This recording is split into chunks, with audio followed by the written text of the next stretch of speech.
Good afternoon, everybody. I'm Harvey Mansfield, and this is the program on constitutional government at Harvard. It's a summery April day. And our guest today is Neil Rogachevsky. Neil Rogachevsky is an assistant professor at Yeshiva University, and he's also associate director of the Straus Center for Torah and Western Thought. He's an expert in Israel studies and in the history of political thought, in which he teaches courses. And he's written a book called Israel's Declaration of Independence. I show it to you. And that's going to be the subject of his talk today. Let me add that he is a Canadian. He got his BA at McGill University and his PhD at the University of Cambridge. So this is a talk on Israel's Declaration of Independence. It's by Neil Rogachevsky and Dov Zigler. So Neil, thank you. Thank you very much, Professor Mansfield. Delighted to be here with all of you. Been a longtime fan of this august, even fabled seminar, so it's a real treat to be here on this summery day. It would seem more than mere negligence not to say something about current developments in Israel in a talk devoted to Israel's Declaration of Independence. In the recent political turmoil, which has been described, I think with some justification, as a kind of constitutional crisis, Israel's Declaration of Independence has been everywhere. When I was in Israel a few weeks ago, I happened on a ceremonial re-signing of a giant copy of the text of Israel's Declaration of Independence on the street, on a sunny day on a boulevard in Tel Aviv. I didn't have to go very far. There are many such ceremonies all around the country. This is completely without precedent. Israel's Declaration of Independence has been a feature of Israel's national life, but kind of in the background since it was written, composed, and delivered almost exactly 75 years ago next month. But its text has never really featured in the politics of Israel. That's all changed. So we're in a situation now where the leader of the opposition in Israel, a fellow named Yair Lapid, will give a primetime address describing the protest movement, which he's supporting, and he's been quoted as saying, "We are fighting here over the values of the Declaration of Independence, of the ideas of living here as one people," end quote. But what are the values of Israel's Declaration of Independence? That's not exactly clear. And over the course of Israel's 75 years, the Declaration hasn't been studied. It's in fact surprising that's not been studied very much. So in order to have something to say about current events and the Declaration's use in it, we have to delve into the values, or better yet, ideas or principles of the Declaration of Independence. So that's what I intend to do today. I give a short introduction as to what I see as the quote-unquote values or core ideas of Israel's Declaration of Independence, and I'm happy to discuss the Declaration today, the constitutional crisis, any other questions you might have on contemporary Israel in the Q&A. Understanding Israel's Declaration of Independence does require quite a bit of historical context as well. Israelis, to the extent they do read or have read the Declaration of Independence, often read it as a text, as one would a text of philosophy or a tract of Talmud, and that's actually insufficient because many of the issues and ideas and writing in the text refers to long-forgotten political and diplomatic controversies. We're at the very center of attention in the spring of 1948. So one does need to delve a little bit into the background here. I can't provide anything but the crudest historical summary. But whether you follow Israel, know something of Israeli history or not, I'll provide hopefully a little bit of context, which can help orient both my interpretation and our discussion of the Declaration of Independence. So as David Ben-Gurion set to work on the final text of Israel's Declaration of Independence on the night of May 13th, 1948, he had a lot on his mind, and he was faced with, you could say, an extraordinary set of interlocking political and diplomatic challenges. The British mandate, the British had controlled Palestine since 1917, conquering it from the Ottoman Empire in World War I, was set to expire the next day, May 14th, at midnight. And it was widely felt that surrounding Arab states, all of them, but particularly the military forces of Egypt, of Jordan, and Syria, would launch a full-scale invasion as soon as the British departed.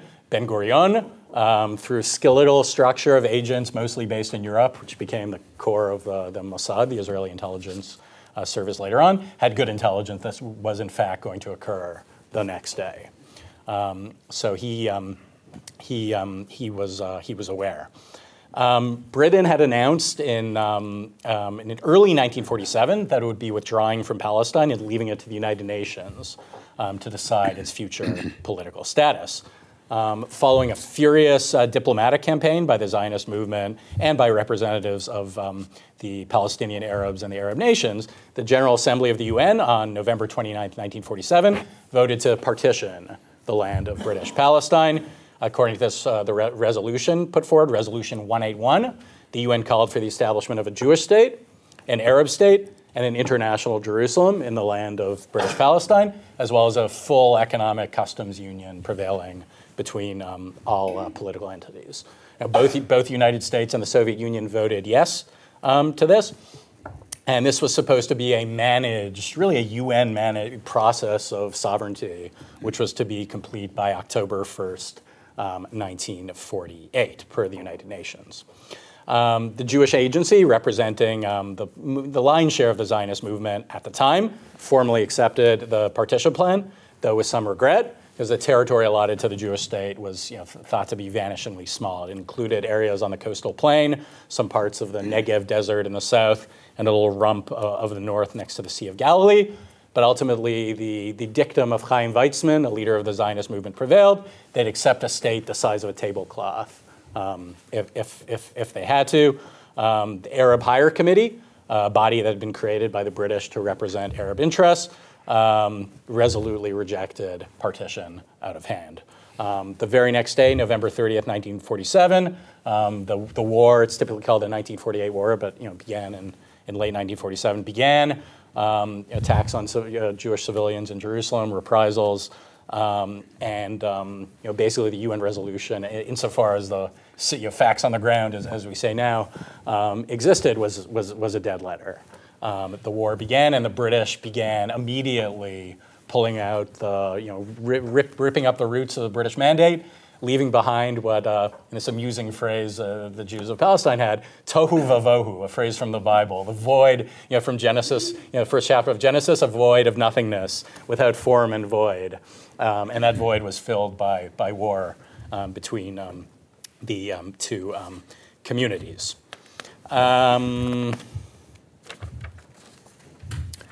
So the Yeshiv, the Jewish community in Palestine, had managed to hang on through the winter months, through late 1947 and early 1948.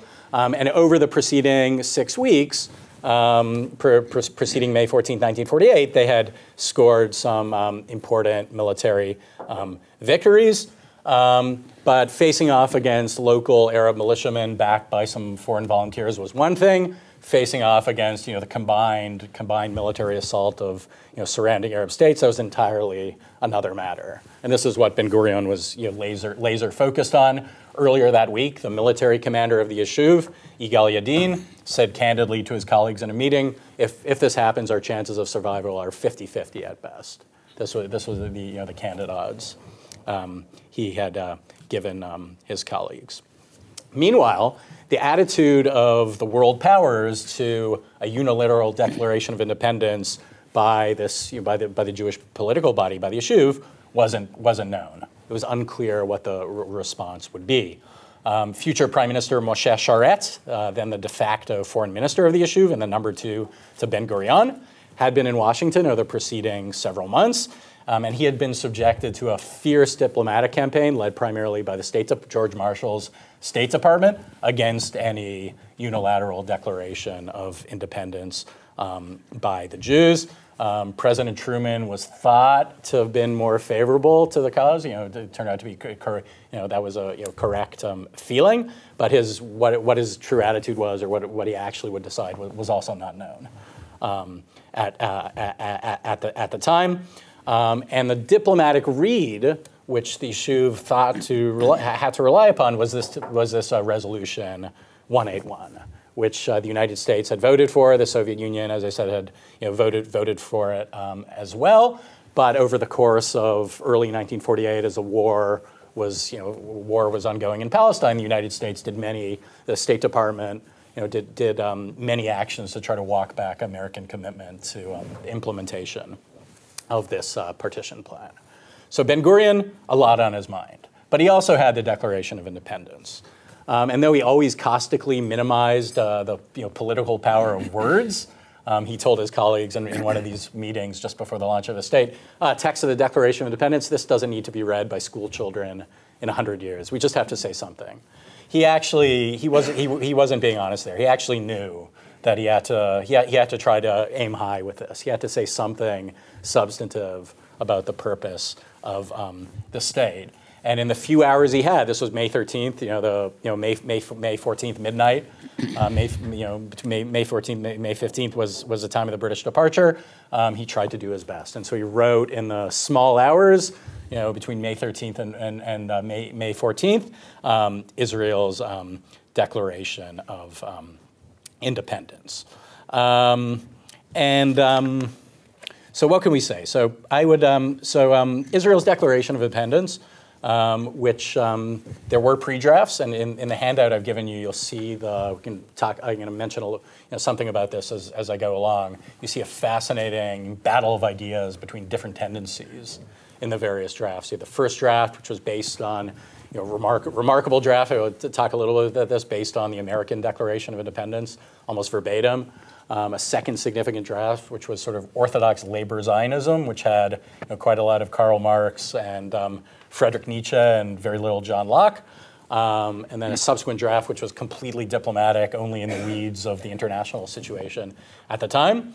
So he had a lot. There were efforts that had been engaged by Ben-Gurion, but he really had the final responsibility for this. On the night of May 13th, 1948. And so he declared independence by virtue of our natural and historical right. That's the key sentence of this document, this was his attempt, and his attempt alone to distill a kind of theoretical argument on behalf of a Jewish state. So what does that mean? What is the natural and historical right of Israel's Declaration of Independence? What this means, I think, will come to light by considering what we argue in the book you were kind enough to mention, the three key pillars of Israel's Declaration of Independence. These are its teaching on sovereignty, the relationship of religion and state, and the nature of rights. According to its Declaration of Independence, Israel is to be a Jewish state, a free state, and simply a state. A state whose purpose is oriented around defending both of these aspects, its free character and its Jewish character. So what I'd like to do with you today is to go through each of these three pillars, mentioning here and there how the Declaration arrived at what it ultimately said about these things, and the handouts will be of some use. As so feel free to look along. Once in a while, I'll say Ben-Gurion departed from previous drafts in this important way. So hopefully that will be useful. So sovereignty. What is the Declaration's teaching on sovereignty? The Declaration speaks in a clear and unabashed way on this crucial matter. Quote, the natural right of the Jewish people to be masters of their own fate, like all other nations, in their own sovereign state. In other words, Ben-Gurion made sure that Israel's declaration declares a sovereign state simply. It assumes that states are definitionally sovereign, and therefore the word sovereignty, ribonut, it's mentioned in the passage I just quoted, does not actually appear in the paragraph which names the state. Ribonut, by the way, Hebrew linguistics is kind of an interesting word, the Hebrew word for sovereignty, ribono shel olam, the sovereign of the world. It's mentioned just once in the Talmud, sort of an that very political word is actually kind of absent from the Jewish tradition. It doesn't appear in the Hebrew Bible, for instance. So to Americans in particular, a feature like this seems like an obvious apparent feature of any Declaration of Independence.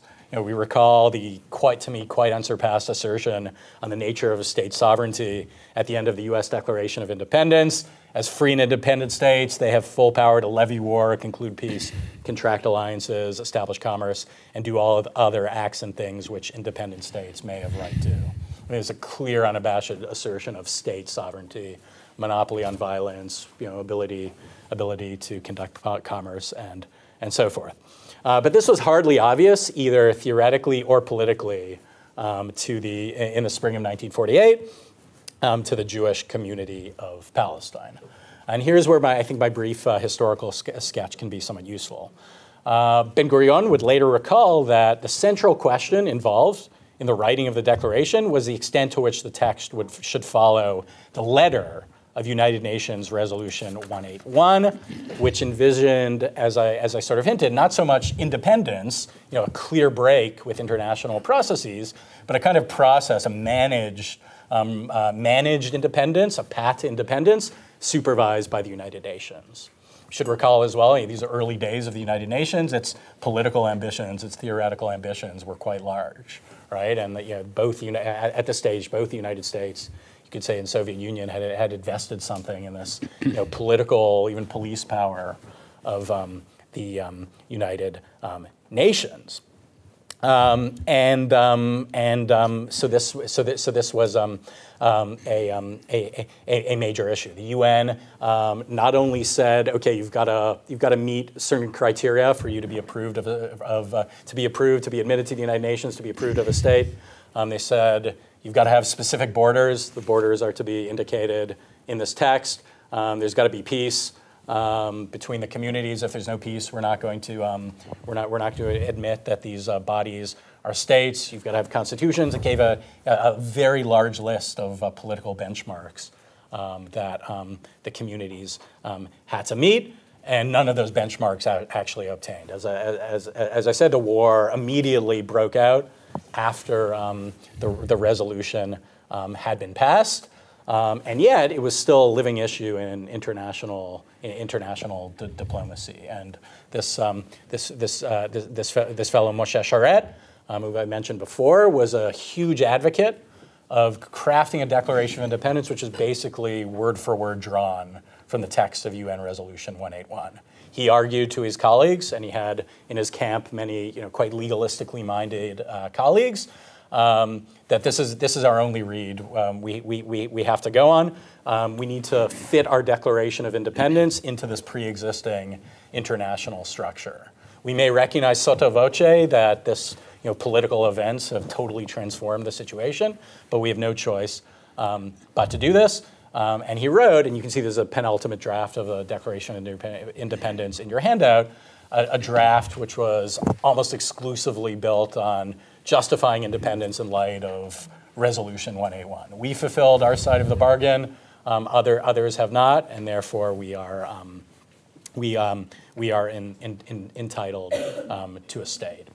Ben-Gurion fundamentally rejected this line of reasoning, this line of diplomacy, and he asserted what I would say is the absolute hierarchy over politics over law at the moment of founding of the state. He saw that the resolution had absolutely no force. The British were leaving.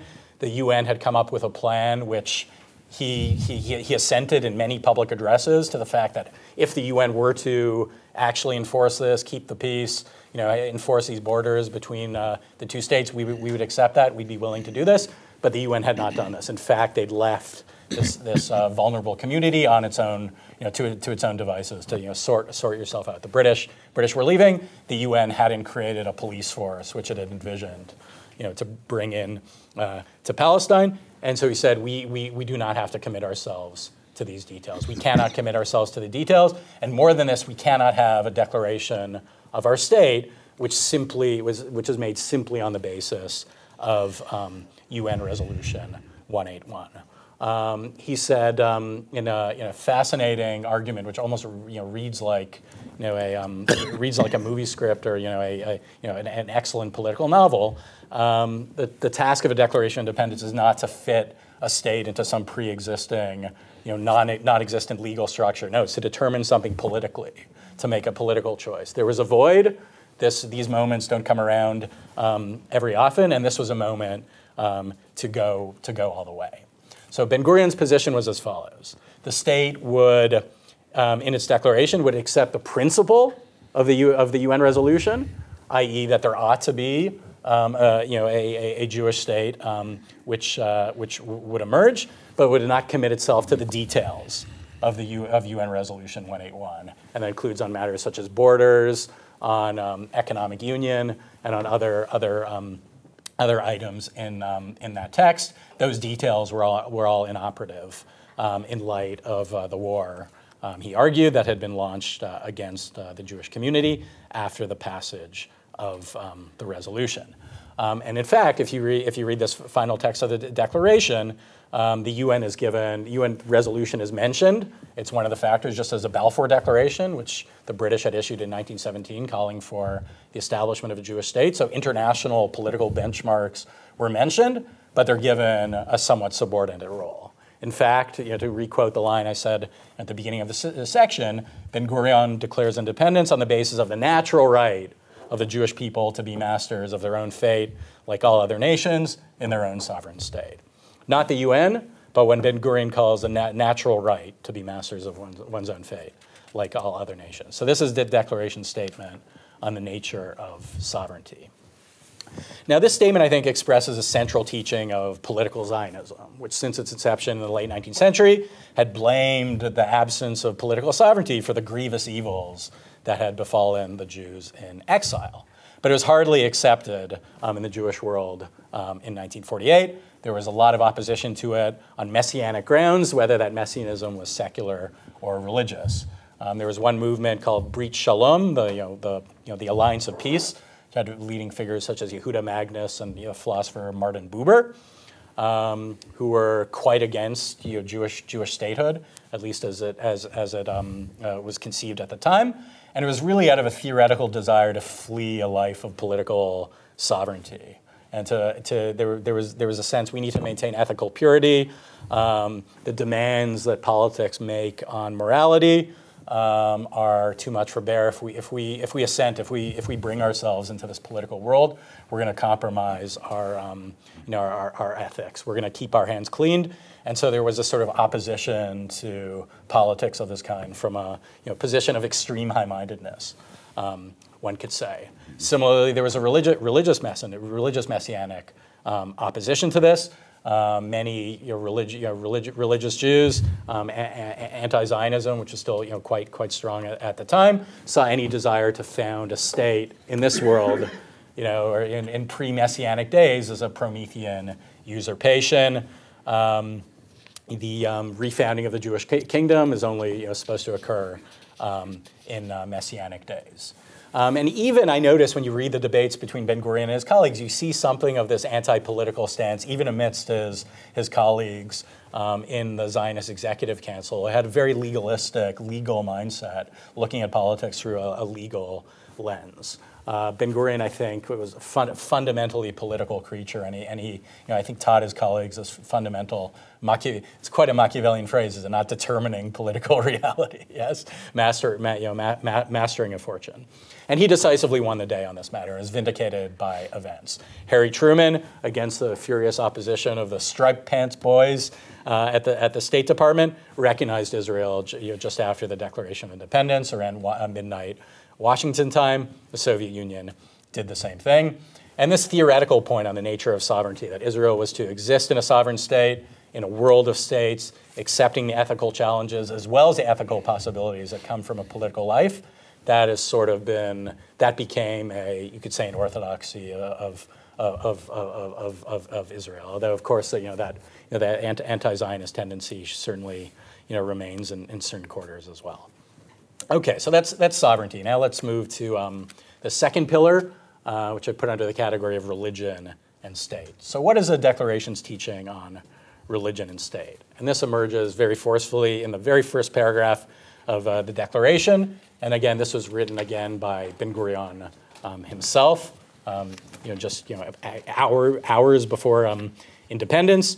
Quote, "The land of Israel was the birthplace of the Jewish people. Here, their spiritual, religious, and political identity was shaped.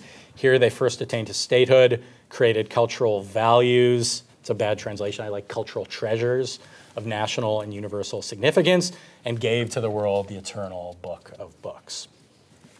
So what's striking when you look at that paragraph and you see this, you say quite stirring beginning of a Declaration of Independence, the first thing you say is it's striking there's anything at all. And if you compare it to these previous drafts, you see these, the labor Zionist bureaucrats who had been in charge of the drafting process in the few days before the Declaration of Independence said absolutely nothing about the whole world of the world of Judaism, the world of religion. They're completely silent about it. There are variations of these texts. I gave you a few sample ones, but they all mention something like, we've had a historical and traditional connection to the land. And that's it. And then they'd go on often to cite the work of the pioneers, the laborites who came in the 19th century. That was sort of the chief justification they had for renewed statehood. But they said nothing about the content of that historical and traditional connection. They didn't say, what is orienting? Why? The natural question, what is the basis of your historical and traditional question? After all, history doesn't justify itself. You've been connected to something for a certain period, but you can be connected to something else. You've got to attempt to at least provide some reason behind that connection. So none of those previous drafts attempted to offer this. Ben-Gurion knew he had to try to do something. What he tried to do in this paragraph, I submit, is to try to distill something of the essence of Judaism, insofar as it could be political and help orient the state in a certain way without controlling the state. And so what he does in this first paragraph, he tries in, I think, a really unique formulation to bridge the particular task of Israel and the Jewish people to the universal. And this runs through the invocation of the book of books, the Bible. In antiquity, I think this is the argument. The Jews gave to the world cultural treasures, which are contained in the book of books. These cultural treasures are said to be national, but they're understood to be a gift to mankind at large. And the argument goes, if these principles are to continue their journey through world history, as they should, they're treasures for all mankind, according to the argument of the text, then the Jews ought to have a state to continue the work which they began in antiquity. That is that seems to be very open to your this in a way one can just read. So I'm very open to any interpretations you may have. But what's striking about this is it's framed in quite national, but fundamentally in universalistic terms. The Jews created or discovered these treasures or values or ideas or principles, but they're not an exclusive possession of the Jews. They become part of the heritage of humanity at large. Now, this is the historical right, I submit, that's mentioned by virtue in that phrase, by virtue of our historical right. They call it historical, but it's not actually, in fact, history. This is actually something which is moving beyond history to try to speak about the essence, the political essence of the Jewish people. And Ben-Gurion looks to the Bible and the treasures or values or ideas of the Bible as the source of this Jewish mission, and ultimately like a justification, perhaps the important justification for the state. Now, this formulation is to be sure has many ambiguities. What are these cultural treasures? Right? The text doesn't say. It says we gave to the world cultural treasures, but it doesn't specify what those in fact are. And even the simple reading of this text is is to a Jewish audience, a traditional Jewish audience, it's a kind of heresy, right? The Jews perhaps were the only. Someone correct me, but either the only, or perhaps one of the only, or perhaps the only ancient people which didn't claim to be, natural, to have sprouted from the soil of this particular territory.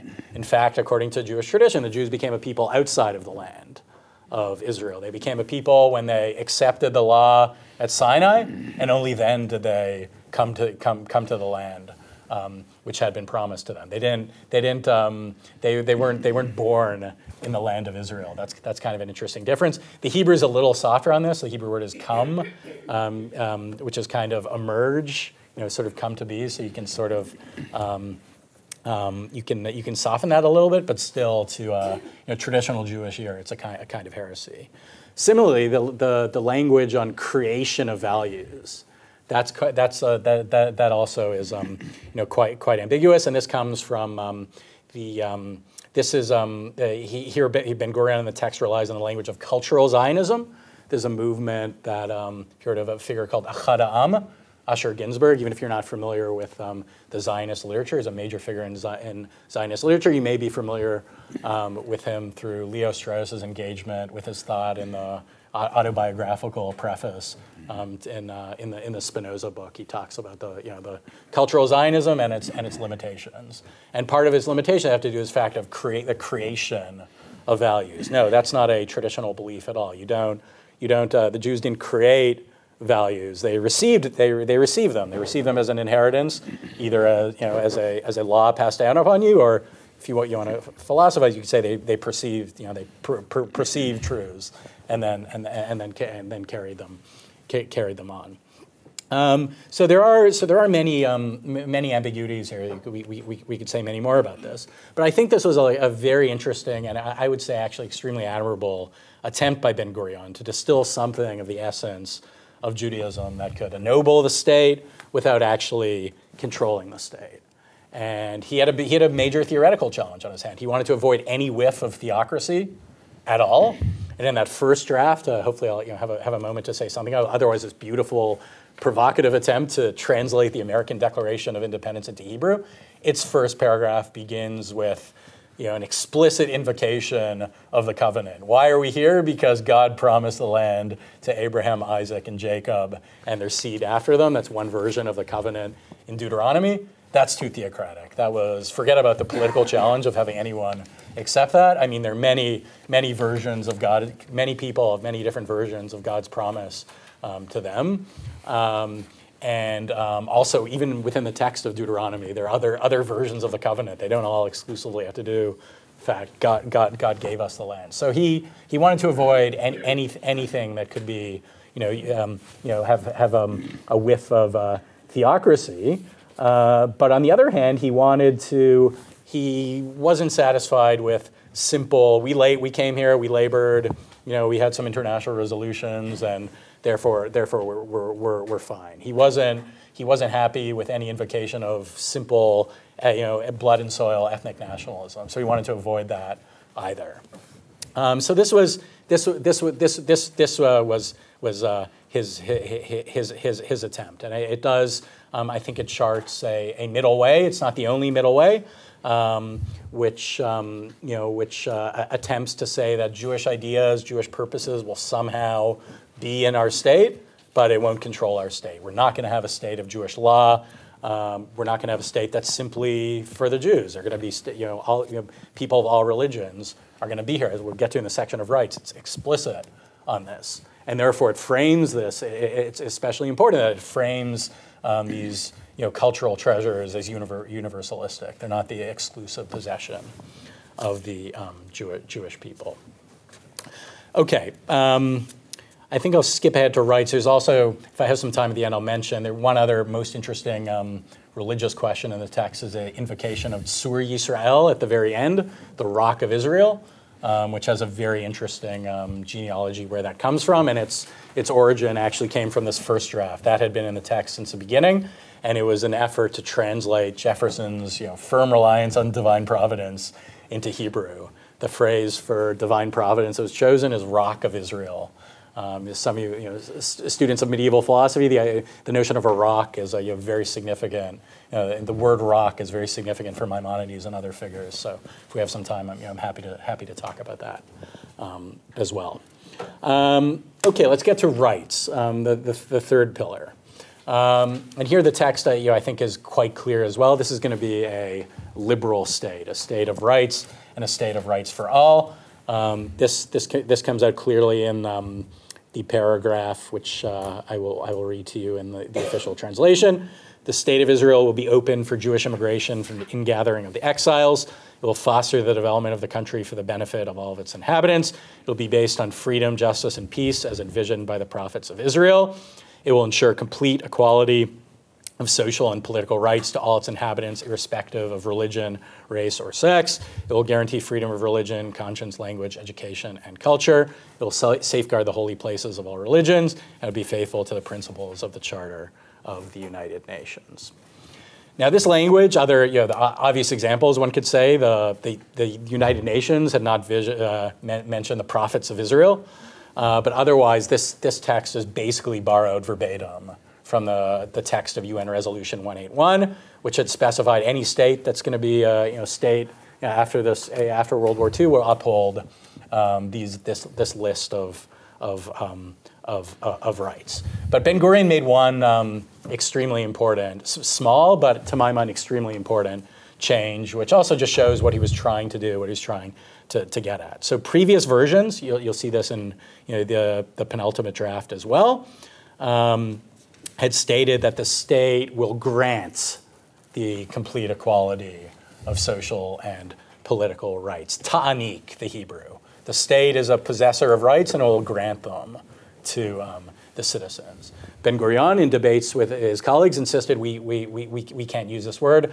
We're going to use another word, tekayem, another actually very important word in medieval Jewish philosophy, literally make manifest or instantiate, here translated as ensure, i.e. He continued when he made this change. Rights do not belong to the state to bestow. These are inherent rights. Rights belong to individuals. Rights belong to the people.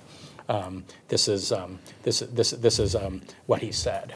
And so you can just see from this change whether speak about some of the ambiguities in this paragraph as well. But this was an attempt by Ben Gurion to push the Declaration of Independence in a more small L liberal direction. That rights are inherent. They're not a gift that can be bestowed by the state.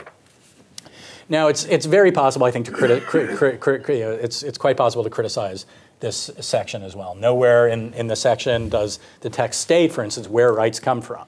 It's simply a long list that it produces. And here they could have learned from this, also in my mind, unsurpassed, American Declaration of Independence, which has a clear teaching on the origin of rights. There was an opportunity to learn more, I'd say, from Philadelphia here, and it wasn't done, at least in this draft. And actually, if you look at the committee meetings, they debated. Ben Gurion, as I said, wrote the final draft, but there were debates on the composition of the text. They spent vanishingly little time debating, the nature of rights, the origin of rights, like what kind of rights doctrine should the state produce. So you don't find a very capacious, debate on the nature of rights amongst the founders of Israel here. What else? There's also an attempt to mold political and social rights together. It could be some political theorists here can speak to some of the ambiguities of that effort, and many other things that could be mentioned. Just as an aside, I would say that so the current protest movement, which has been opposed to judicial reforms out of a fear that if you neuter the court, you're going to be subject to a liberal majoritarianism. This is the paragraph they point to of the Declaration of Independence. We have a charter. We have a sort of a de facto charter of rights here. This is why the Declaration of Independence is important. But so look, I mean, so one can criticize this, but I think that Ben Gurion's change here, this it's still you'd say mostly happy with this, and I think this this move to a language of ensuring rights pushes the final text actually a little closer to the Anglo-American idea of the inherent natural rights of individuals. These do not belong to the state to grant, they belong to individuals. So to sum up, I would say, the three pillars of Israel's declaration: Jewish state, a free state, and a strong sovereign state designed to protect both. Israel will celebrate its 75th birthday in just under 2 weeks. And it's clear from this protest movement that the declaration matters, and its role, I think, is only going to increase in the days and years ahead. The principal reason for this, whatever flaws we may note in it, it's actually the only document from Israel's founding period that attempts to speak foundationally about foundational matters. There's supposed to be a constitution. That never occurred. We can talk about that a little, if you will, as well. But Ben-Gurion did attempt this. He tried to give a statement of principles. Tried to give a statement of what's going to orient our state. Not merely that we're going to have a state. He ensured that test would be on the battlefield and in the real world of politics, but in the realm of ideas. I'm going to tell you something as to why we should have a state. So it is in a certain way it is the source of the country's principles, and I argue that people should look to it. And I know, Professor Mansfield, I was struck by the judiciousness of your remark that Americans should speak more of virtues and less of principles sometimes. I'm not sure whether this applies to Israel. Israelis do speak of virtues, particularly that lowest democratic but still rarefying virtue of courage, which comes from the military challenge that they have. But when you ask Israelis about what it means to have a Jewish state, what it means to have a liberal state, you get very halting and unsatisfying answers. So I think we need, Israel certainly needs this discourse on principles. It needs interpretation. It needs to turn to its principles. And I would say Americans have been expert at doing this, and sometimes too expert perhaps. But in this way, perhaps Israelis and Americans have lessons in constitutional government for one another. Thank you.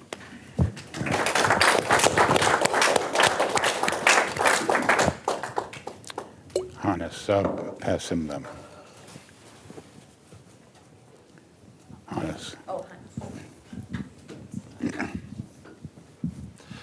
Thank you very much, Neil. This was an excellent and truly interesting talk. I have many questions, but two you already sort of earmarked, and I would like to ask them both. Is it the single biggest mistake Ben-Gurion made, that he didn't draft a constitution or made sure that a constitution was drafted, and that is something that materializes right now in this quote-unquote constitutional crisis? Maybe you could say a bit more about that.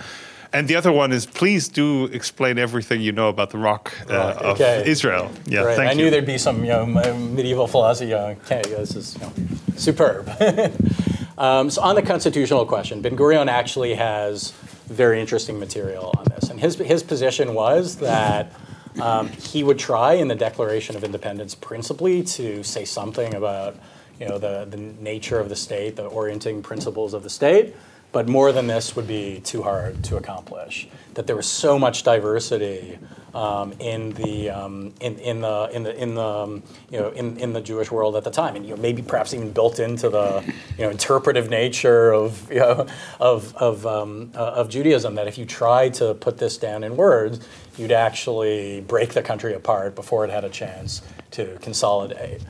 He says in a very interesting speech, which I recommend I translated it. It's on a website called Mosaic, that if in 1949 we now begin a constitutional convention, we subject this to debate, we're going to tear ourselves apart. Right? The old joke, 3 Jews, 4 opinions. Everyone's going to have their own draft of the Constitution, and we're going to be focusing on this, and we're going to embroil ourselves in theological debate, when we need to focus on defending ourselves. We need to focus on building a state. We need to be integrating, integrating new immigrants. So would it be correct to say that the notion of checks and balances, which seems so prominent in American constitutionalism, that's not so much in Israel? It's not so much in his mind at the time, and you could say that was a flaw. He certainly anticipated an exemplary court.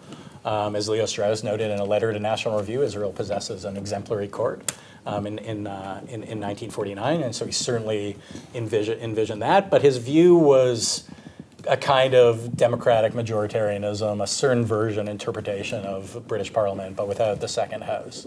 And he sort of felt that this could be, he hoped, and this explained his quite aggressive educational program, which he had military service and so on. He said, the Praetorian Guard for checks and balances and the virtue of citizens will be in the citizen body through our politics. We don't need to. We have no ability to put this into law. And so no Montesquieu. No, very minimal. Yeah, no limits to virtue. That is certainly the case. So you could say that is a kind of limitation. On the other hand, the sort of what Kissinger was constructive ambiguity of this served politically at least. Intellectually, it's not very satisfying because you want to. Friends who are working on this right now, right? We'll take this moment. We're going to draft the Constitution. You want to establish, the rules of the game and so forth. But, the kind of disagreement you're dealing with on theology, because you don't have a clear separation. You have religious, but you don't have you haven't gotten theology, out of politics in a, more or less direct way as the Americans have done. So when you're, drafting a Constitution, you inevitably have to, be on a collision course with such matters, and he was not confident. He was not confident that there'd be what he'd sometimes call the men of letters, anshe ruach, the men of spirit, at the level of a Maimonides or at the level of genius of the Jewish tradition around to resolve all of these tensions. So absent that, no constitution muddling through is second best. Worked pretty well. Maybe it's not sustainable.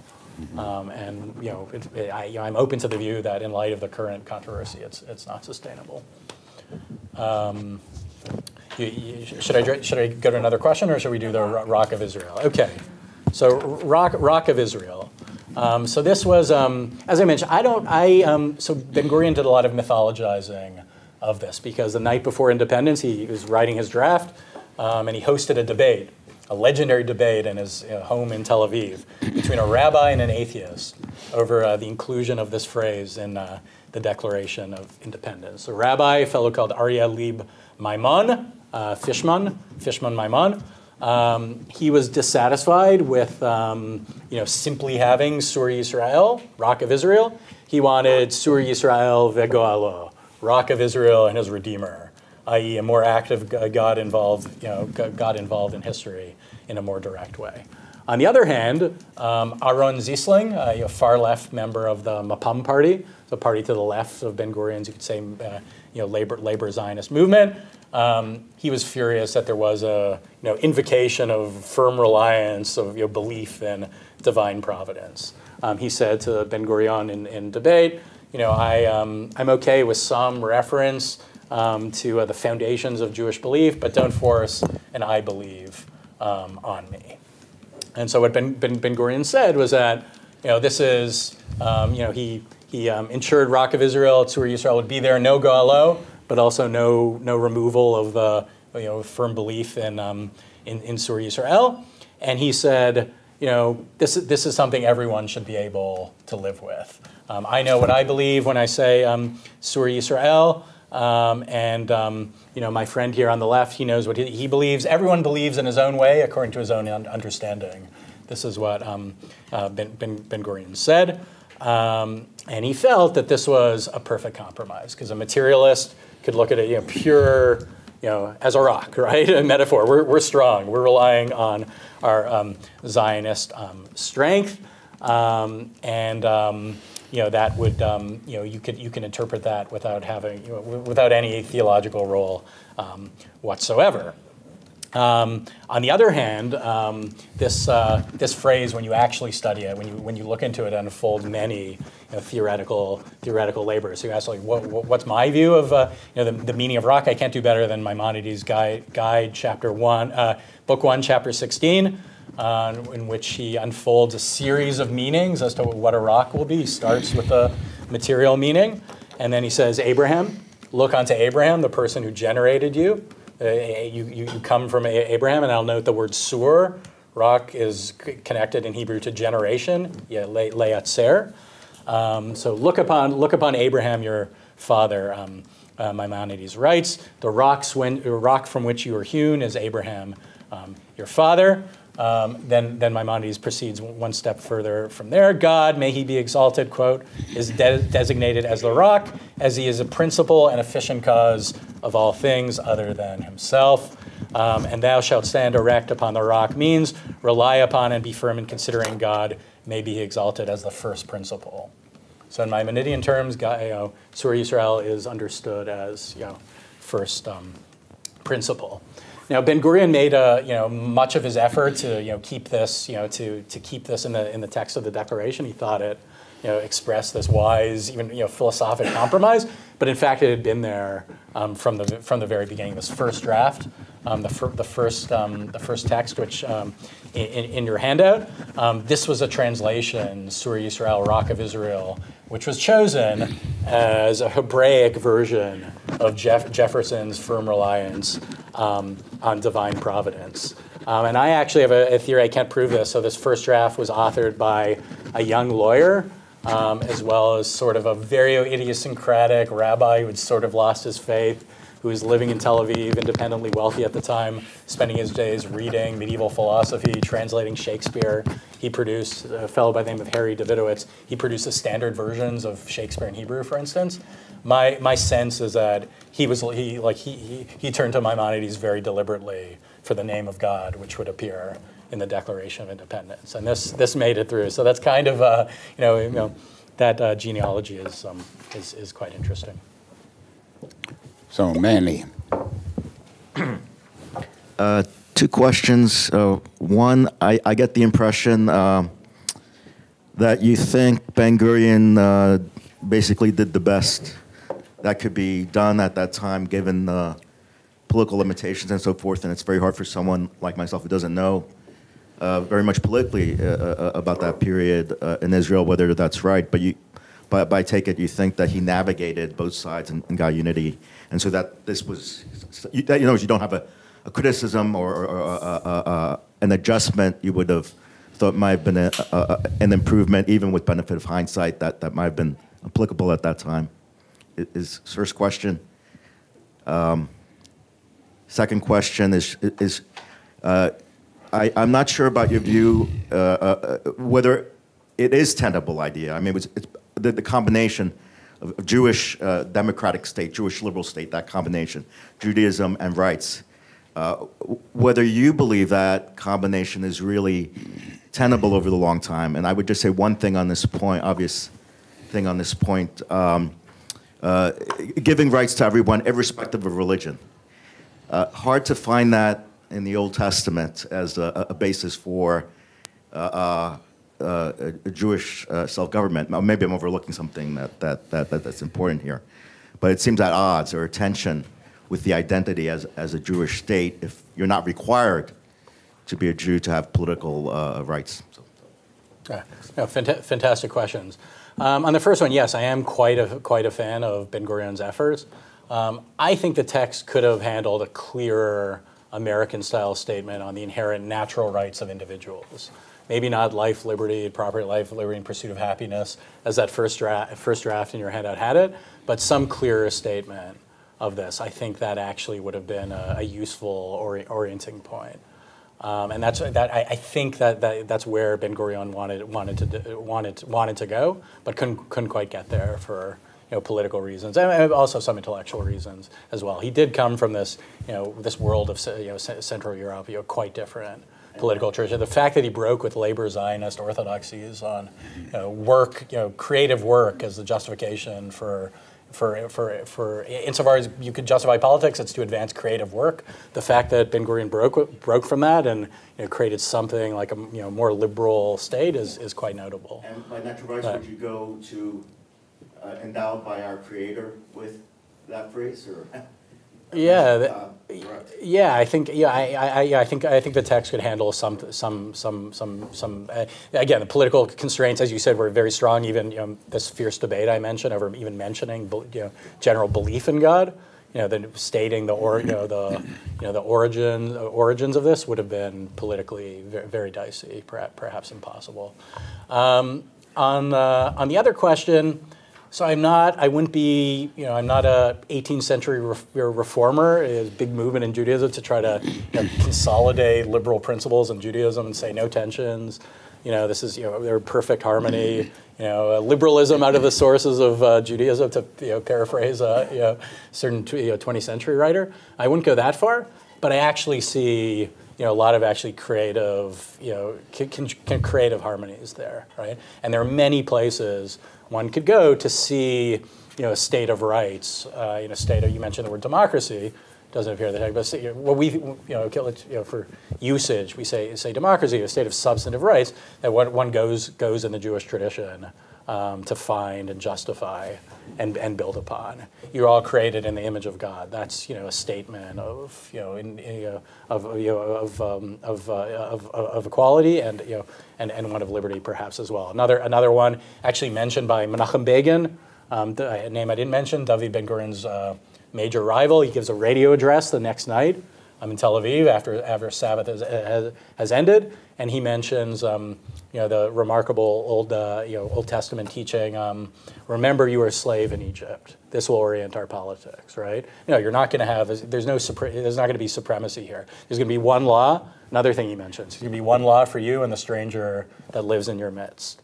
Those are. Okay, yes, this isn't the language of 18th century liberalism, but there are a lot of harmonies there, I think, on the notion that this will be, a state of individual rights. As you notice, and as I tried to hopefully make clear in the presentation, the invocations of Judaism in this text are all framed in terms of their universal applicability. The treasures, the ethical content of the Bible, which should ennoble our state, is a treasure for mankind. It's not a possession. It's not for the Jews alone. And every effort was made in that direction. I think that's it's hard to envision. And what else could it have been? Right? No one at the time wanted a theological state. We're in a liberal world. It would have been very hard to see an alternative to that. Yeah. Fred, or Tom has got it. You get it next. So what did he mean by a Jewish state then? If it's as you just described, universal for everyone, why did they put that in? I mean, no, the state itself is going to be for everyone. It speaks to the tensions you mentioned, right? The state is going to be for everyone. It's going to have one law. It's not going to be a state of supremacy or anything like this, but it exists for the purpose of advancing, allowing the Jewish people to continue their work, i.e., elucidating the ethical and other teachings of the Bible. In order for this mission to carry on, you need a state to protect. You need a state to protect you. It's not investing any divinity. There's no holiness in this document. There's no divinity invested in the state. You need a state. Why? Because states are the political form we take in our time. And if we want to carry on in this cruel world, we just had an example 3 years over the preceding decade, what happens in a condition of statelessness. You need that for security and other matters. And then in that context, you can continue your work. How would they deal with immigration then? I mean, did they not imagine that immigration? No, they imagined immigration. This was so in this paragraph I mentioned ingathering of the exiles, right? They mentioned this would be a state of Jewish immigration. Any Jew who wanted to, still today, it's called the law of return. If you want to immigrate to Israel, you're entitled to do so. No, I mean non-Jewish immigration. Oh yeah, this was they envisioned it would be possible as well. That this could happen. It was sort of hard to imagine at the time that people would willingly choose to live in this very dangerous neighborhood. But it clearly forget about envision. After the War of Independence, many non-Jewish citizens who were chased out or fled during the War of Independence were welcomed back, right? So this was clearly there was no sense that the state had to be homogenous. It was going to inevitably that the Jews have their ways, they have their way of life. The Jewish holiday, school is going to be closed on the Jewish Sabbath, not any other Sabbath. Although there are allowances for minorities, that was clearly the case. But it was said that doesn't equate to either Jewish supremacy or Jewish exclusivity in the day-to-day operations of the state. I'll give this to someone else, but I hope before you leave, you'll tell us your compromise on the Supreme Court okay. Conundrum, if that's not too weak a word. Okay, thank you for the interesting talk. I'm wondering, to what extent do you think this document was necessary in 1948 as a Declaration of Independence? Because it's not like a standard Declaration of Independence that declares independence from a foreign power. Like, the mandate had ended, 181 had already been passed. It seems to be asking permission for something that's already been granted. This independence has already happened to a certain extent. And I'm wondering, on that point, were there differences in 1948 on the opinion of if a Declaration of Independence in this form was necessary between Begin and Ben-Gurion, for example?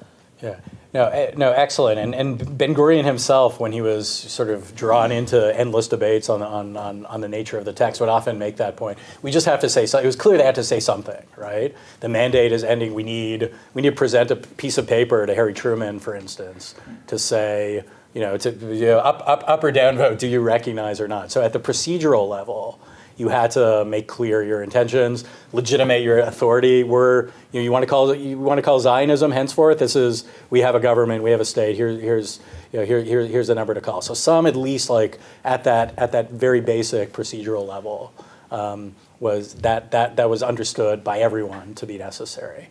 But it was also, I think that there was consensus that Ben-Gurion expressed through his actions that they had to take the opportunity to say something more. They had to give reasoning which said something about their ultimate purpose here. What does a Jewish state mean? Everyone said they had to say something about this. The strict secular labor Zionists, their vision of it was pretty limited in this way. Or maybe from their point of view, it wasn't limited. The work of the pioneers, that had been, that's where history in a way begins. That's where true Zionist, post-Jewish Zionist history begins, and their version of Zionism began from, when they became pioneers. But they too say there's going to be some substance in what they say. So that's kind of interesting. Yeah, because not every state has a non-simple procedural declaration of independence. I wanted to ask a question just based off a little bit of something you just said, which I think is in some ways underlying some of the other questions that have been asked, which is the purpose of the state according to this document. I mean, in your view, is the purpose of the state of Israel according to this the furthering of the Jewish people's mission in the world, or something like liberalism? Because those, I think, are not necessarily the same thing. They might not be mutually exclusive, but I would say that America, generally speaking, the purpose of the regime is liberalism. And that might not be incompatible with furthering the Jewish people's mission, but I would never say that that is the purpose of the regime. Yeah. So, in this document, you're right that it doesn't establish Jewish supremacy or something like that.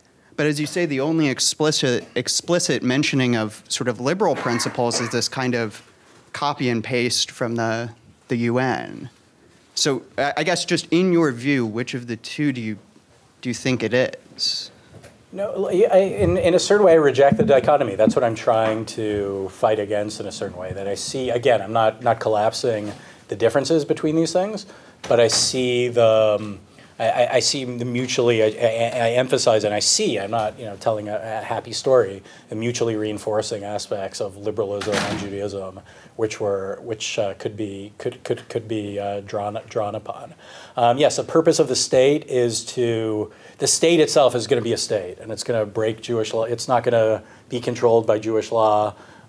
It's not going to operate, but it's not going to be ruled by rabbis. None of this is going to happen. That's one version of a Jewish state one can envision, but it's going to be a strong state so that the work of the Jewish people can continue. That will give you a venue. You need to have a state which is friendly, which is open to the ways of the Jews, so that they can continue their worthwhile mission. Something like that, and it is argued. We can all quarrel, but we can go into liberal theory. We can go into Judaism as we understand it. We can argue some tensions there, but at least according to the argument of the text, that part of the Jewish mission is going to be recognizing rights for all. Is going to be the text claims that, yes, it's copied from the UN, but I think they actually believe many of these things. The text claims that it's an expression of Jewishness that we're protecting the rights of religious toleration, the rights of all to worship in their holy places, as Israel has done. It's been an ennobling. You'd ask Israel, like, why? What's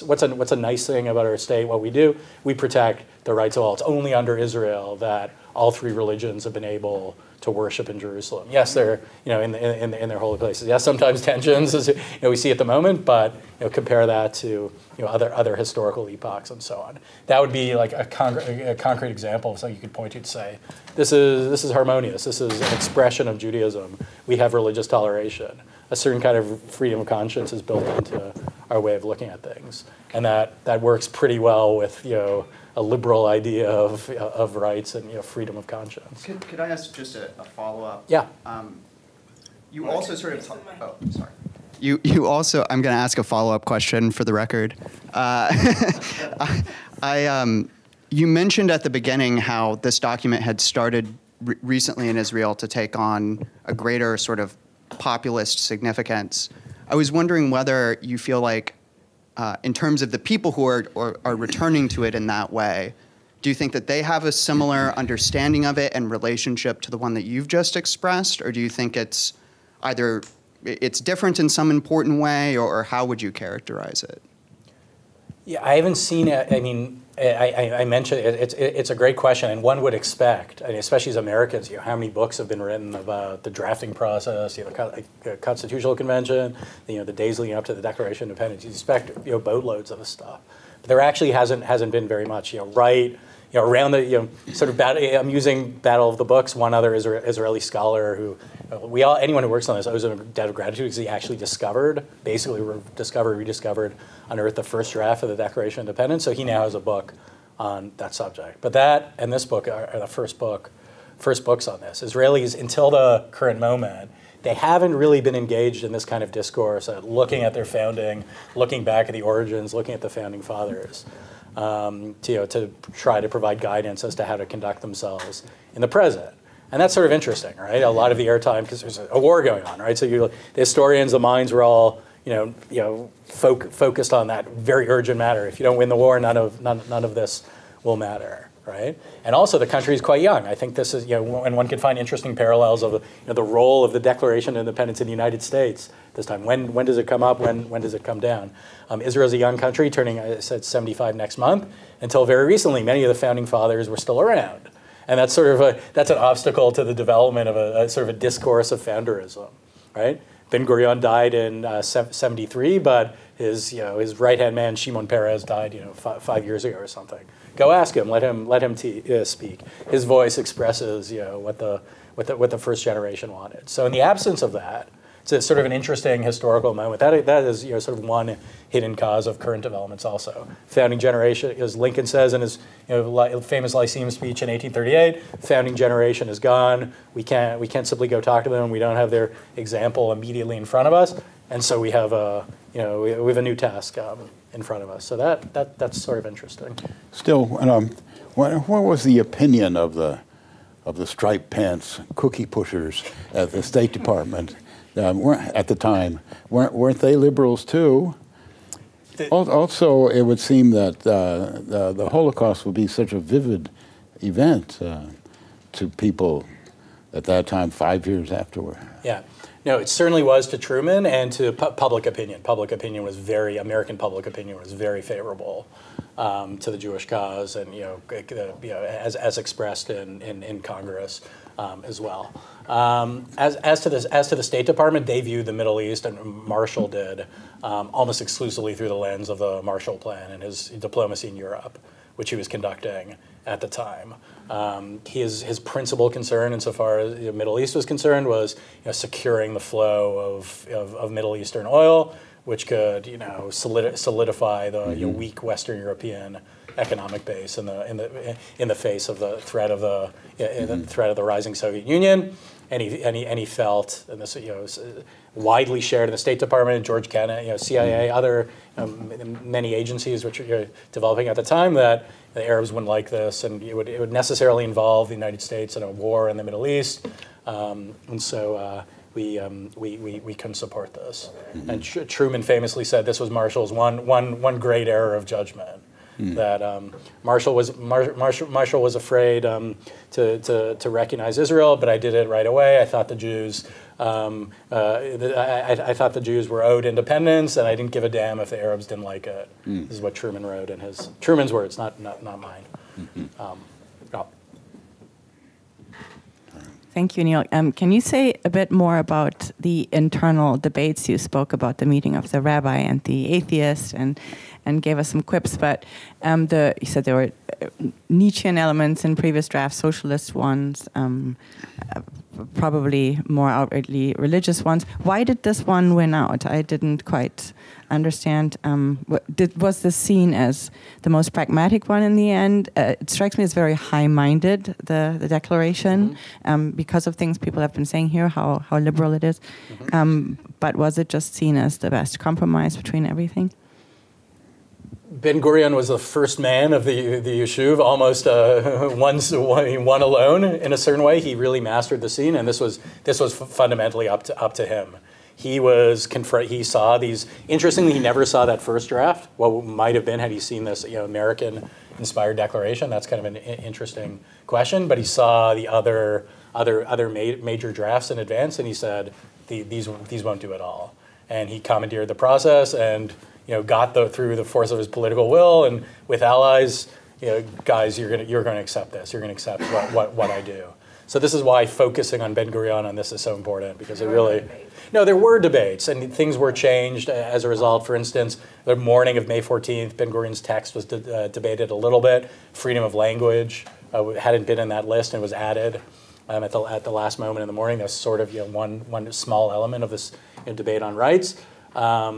But Ben-Gurion, he was really towered over his colleagues on these matters, and he was able to make his will prevail. Yep. Thank you so much for a really fascinating talk. I have two questions. The first, I'm not sure if I missed it, but was there some, or maybe you could just give us a little more detail on why the UN didn't see it as really in their interest to present a sort of show of force for Israel in that moment? So it seems strange if they were, in this moment of burgeoning power, right, where they had these grand aspirations, not to, put force behind that. And then the second question was whether, maybe as a continuation on this other line about liberalism and Judaism and the marriage or relationship between these, has there been thinking from the theological side of things around Zionism and how to think about the political state in relation to sort of the pre-state moment where it was sort of problematic to think about that? I guess just in terms of trying to pass that out a little bit more, are there still debates that are alive in the sort of theological ideas about this? Yeah, two excellent questions. On the first, we see the lack of force in the UN right from the onset. It had grand plans to be able to raise troops, blue helmets avant la lettre. Okay, who's paying for that, right? And then you have the UN and you have the Security Council, right? So the priorities, in particular, of the Soviet Union and the United States were to prevail in these matters. Britain, also part of the Security Council, their priority was getting the heck out of there. They had enough of this. They were going to reinforce themselves in Transjordan, now known as Jordan. The Jordanian army was, the most feared, by the way, is staffed by, it was essentially part of the British army. So it was a chaotic situation, and so what America chose to do, or how it would relate to this, was really became a central question immediately. The UN had no ability to enforce its priorities. Whereas here, right? A lot of high-minded high-minded declarations that the UN made without any ability to instantiate them. On the second point, it's very interesting. This is, that's as you put it, the political reflection within Judaism, how to think about that problem. The way I'd characterize the state of the debate at the moment is that the fact that there is politics has been widely accepted, and the demands of politics, under the influence, Western literature of writing on political science and so on. We need to be political for practical reasons and so on. This is, we saw the example of the Holocaust, other such matters. But there hasn't yet been, and I think this is the exciting work within Judaism in the years ahead, way to spin theoretically to draw out political teachings from within the sources of Judaism, not simply relying on external sources for this. Ben-Gurion, for the rest of his life, would try to do this, and much of his he spent the final years of life reading the Bible and so on, and trying to distill Jewish political messages for the Bible, insofar as that they could be of use. Another one to refer to an earlier question is that the teeth of the second generation doesn't rot, along with who eats the spoiled fruit. His son doesn't have spoiled teeth as well. I.e., you don't blame the second generation for the sins of the first. He invoked that, of course, on the issue of reparations from Germany. So distilling political, ethical message, but much more actually remains to be done in this respect. And Ben-Gurion sort of saw the need. We need a modern Maimonides who can put in our vernacular a political teaching which balances some of these tensions. The liberal imperative, the Jewish imperative, and so on. I can't. I gave you my count. I think this is pretty good, but I'm not claiming that I possess this perfect synthesis of Judaism and liberalism insofar as it can work in a modern state. But I sort of see what the issue is. So there's more work to be done there. So I also have a two-part question. First, should the rule of law be inferred from the element of state and the element of rights, or is there explicit mention of it? And then secondly, if we assume that constitutions are somewhat a product of the historical events directly preceding it,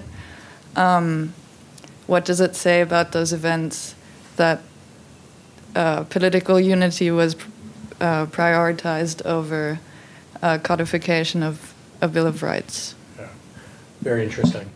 I'm not quite sure about the first question. I think there were other, there were laws immediately drafted in the days ahead, right? The first days of the state, which clearly expressed this, will be a state of laws, right?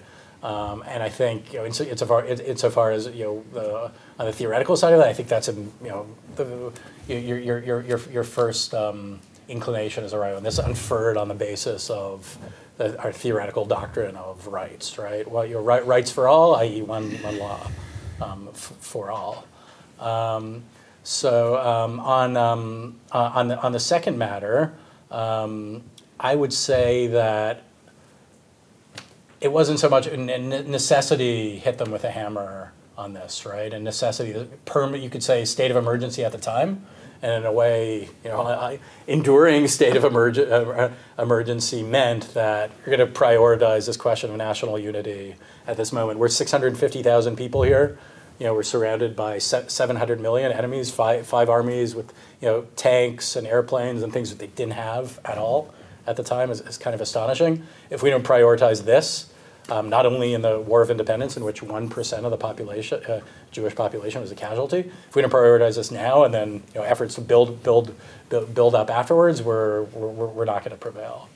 So it kind of sort of abstract debates about what would we like to have, what would be a nice constitutional arrangement. They had to take a back seat. It's hard in a way to envision this taking over. I don't know if I'm fully persuaded by this thought, but I've had it recently. One reason one could say that this is sort of constitutional debate has reemerged now is that the state finally feels a little more comfortable, right? It feels strong. It feels like it's become more integrated in the Middle East. It's made peace with various neighbors. Of course, is the challenge of the Palestinian question, Iran, etc. But the state has felt stronger than it's felt in some time, a diminishing of the state of emergency, and thus more abstract questions of politics are allowed. We can fight over the Supreme Court because we're not worried about the Egyptian army or the Jordanians or Syria, whatever the case may be. What about Iran? No, you're right. No, exactly. No, Iran is. I mean, and perhaps that move is mistaken because Iran, does represent a real threat. Mm-hmm. Now you can talk more about the constitutional Yes. process. No. Requested. Iran is a segue. Yeah, Iran is. Any specific questions about this? Is there a compromise? Yeah. I mean, Is there a compromise? The status quo isn't really good, I don't think, and Netanyahu's plan is, I guess, from what I read, I know nothing about it, but from what I read, it's not ideal either. But what do you do about that? Yeah, so there was one practical proposal, which I thought was wise and moderate on its face. Whether it has a chance of being passed is a question. And this was, so there are two issues, right? There's a politicization of the judiciary, that the judges self-select. That's actually the main issue. Another one is standing, that there are no rules of standing. Basically, anyone can appeal to Israel's Supreme Court on ideological grounds if you don't like some policy of the government as proposed. Many issues. Those are the main ones. But the appointment of judges is really, that's where the core of the political fight is. And one compromise proposal that the president endorsed was that you'll have a committee of 8 to select judges. No longer will judges simply select themselves.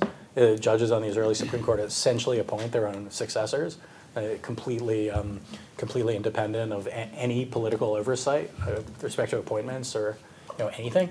So this will be, they'll have a committee of 8 consisting of 3 members of the government, 3 members of the opposition, and 2 retired judges, and those retired judges picked each one by either by the government and the opposition. So you have a committee of 8, and you need a majority of 6 to appoint a judge to the court. To me that's quite a beautiful compromise, because it means you have sort of a kind of the government still has a lot of say, but the opposition can't be completely excluded from judicial selection. So it's possible that could that proposal could reemerge. Well, the big issue is whether the Knesset can trump the court or the court can trump the Knesset as it is today, right? So this was another aspect of the plan, in addition to changing the rules of the appointment of judges, was the so-called override clause, whereby on a majority, the Knesset consists of 100, the parliament consists of 120 seats, majority of 61, they could simply overturn the law, rulings of the court. That has no chance. That doesn't have a puncher's chance in hell. That's going to go away. It was the height of stupidity. I know a little bit on the internal workings of how this went. The people who are advancing judicial reform, they thought that they would advance the most extreme version of this possible, including that override clause, which is really getting revenge. Like, we're gonna take on the court. They've been bad to us. We're gonna. It's literally policy based on revenge. We're gonna put that forward, but we understand that's not gonna last. We're gonna compromise on this. But they completely politically they misjudged what that proposal would do to the country, because they really activated a huge section of the country which otherwise may have been open to a certain kind of reform on the issue of the courts. So it's extraordinary miscalculation. It's not always in politics. It's not always bad to start with an extreme version with the hope of getting 70% of what you want. But in this case, it was it turned out to be folly. Still, it would seem the big question is Iran. What is the range of opinion in Israel as to will it use force to prevent Iran from getting a nuclear weapon? Yeah, so that's interesting, and there's a kind of just a general mark on this. In spite of the political division, you actually see on substantive political questions, there's a kind of national unity on foreign policy, even on economic matters to a certain degree. So underneath this partisanship, you could say. And Iran is one example of this. There's absolute consensus. No one is saying we just surrender to Iran. We're going to have a peace treaty. We're going to turn. There's absolute consensus, expressed politically by all major parties, even quite left-wing ones, that Iran is a threat, and if we have to, we'll use force, to engage the Iranian threat. Now, Benjamin Netanyahu, in spite of his reputation abroad, has actually been quite cautious on this front, on foreign policy grounds throughout his tenure, since he's been prime minister since 2009 with a short interregnum. And if you look at his engagement in Gaza, Lebanon, other things, he's tried his best to limit conflicts in this sense. And he's carried on sort of a shadow war against Iran, blowing up buildings, et cetera, all kinds of other interesting activities, but stopping short of what we would consider a war. So he's actually criticized quite a lot from the right on that ground. He's lacking in chutzpah, a word I'm sure you've heard vis-a-vis the Iranian threat.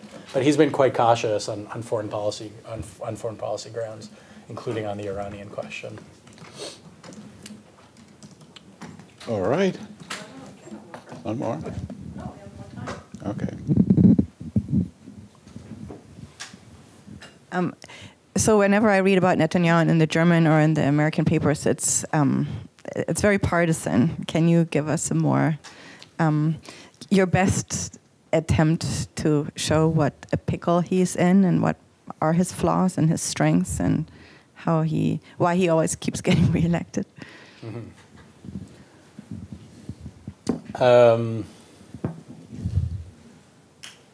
He's sort of a traitor to his class. I mean, he comes from ultra elite family from a revisionist political tradition, and he expresses, you could say, salt of the earth political opinion. You could call,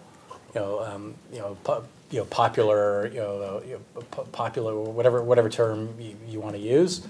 He expresses that, but he's expressed it in a moderate and intelligent way, actually. I think representing the common interest, common interest without until this moment, until the last 6 months, until the last few months, without alienating the elite, without completely alienating the elite part of the country. They were alienated to the extent that yes, in the press and academia and in other matters, he's hated. He is seen as betraying the country, leading it to perdition, and so on. But actually, the elite Tel Avivians and others were pretty found themselves pretty satisfied during most of his reign because of what they saw concrete accomplishments. We had extraordinary, in the time of global financial crisis, they had extraordinary economic growth, dramatic economic growth, unprecedented, amongst first world countries. GDP surpassing, many Central European countries by some measures. Diplomatic attainments, right? Opening up the Abraham Accords, opening up in the Middle East, and so on. So the sort of opposite, sort of elite opinion was sort of, left stupefied by his political successes, and they're getting richer, seeing the country growing stronger in some ways, and it's hard for them to sort of deny this. And he was able to, he was able to maintain this until he wasn't, in the recent events, because this is seen as a fundamental blow on the. Everything about if you're a secular Israeli, this assault on the court seems to be grievous on everything you feel and believe, your very way of life, right? So that bargain that they had made beforehand no longer appears sustainable, I would say. But look, and you asked for a candid assessment. I think he governed mostly, made some mistakes. He's quite a vain individual, you could say.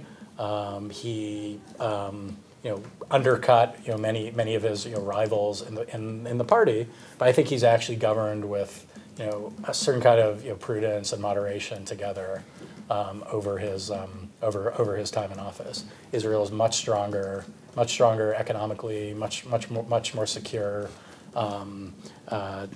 diplomatically and politically and so on. Weathered disagreements with the United States, weathered disagreements with the Europeans, and did it in quite a solid way, if you ask me. So, but that everyone has to step aside at some point, right? It's hard for leaders of parliamentary parties to do so. That's one virtue of a term-limited presidential system, you could say, that you go in, you're energetic, 8 years, you're gone. You don't have that in the parliamentary system.